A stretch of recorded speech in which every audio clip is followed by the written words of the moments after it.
এসব তুমি কি বলছো? তুমি আর দীপা তো একে অপরকে ভালোবাসো। তুমি আমার মেয়েকে বিয়ে না করলে আমার মেয়েটা সমাজে মুখ দেখাবে কি করে? তার জন্য পরিবারের বিপদ।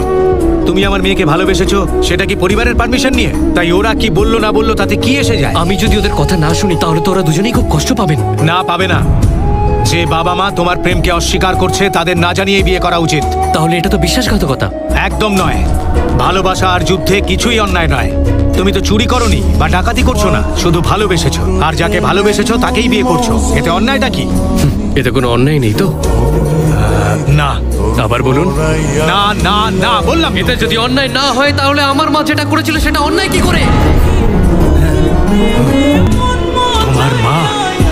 মা,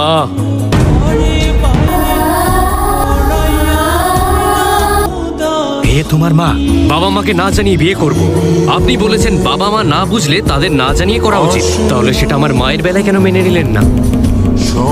আমাকে ঠিক মতো না চিনেই মেয়ের বিয়ে আমার সাথে দিয়ে দিচ্ছিলেন। কিন্তু আমার মা সব জেনে শুনেই বাবাকে ভালোবেসেছিল। তাহলে আমার মায়ের ক্ষেত্রে কোন ভুলটা হয়েছিল?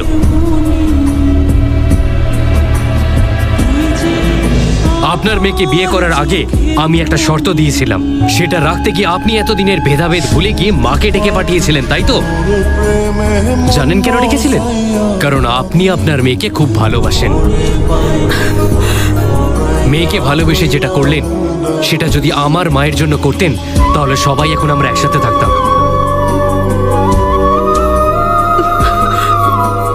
আমার বাবা মা ভালোবেসে যা করেছে তা কোনোদিনও ভুল হতে পারে না। আপনার একটা ভুলের জন্য আপনার ভাই আর আপনাদের স্ত্রীরা ভুগছে।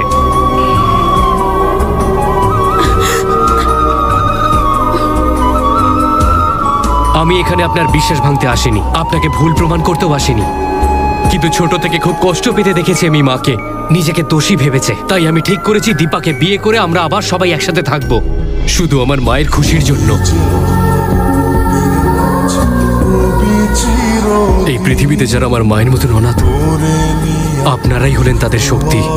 আপনাদের আমার মায়ের পাশে থাকতেই হবে। আর একটা শেষ কথা, দীপার প্রতি যে আমার ভালোবাসা সেটা কিন্তু একদম সত্যি।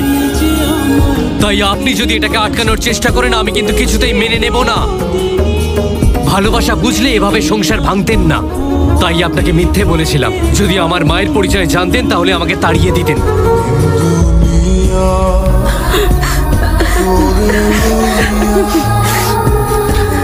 আপনার মেয়ের জীবনে এসব না ঘটলে আপনি কোনোদিনই বুঝতেন না।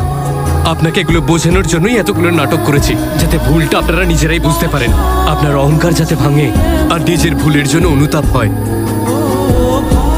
একটা ছোট্ট অনুরোধ, যা হয়েছে সব ভুলে একবার আমার মাকে ক্ষমা করে দিন প্লিজ।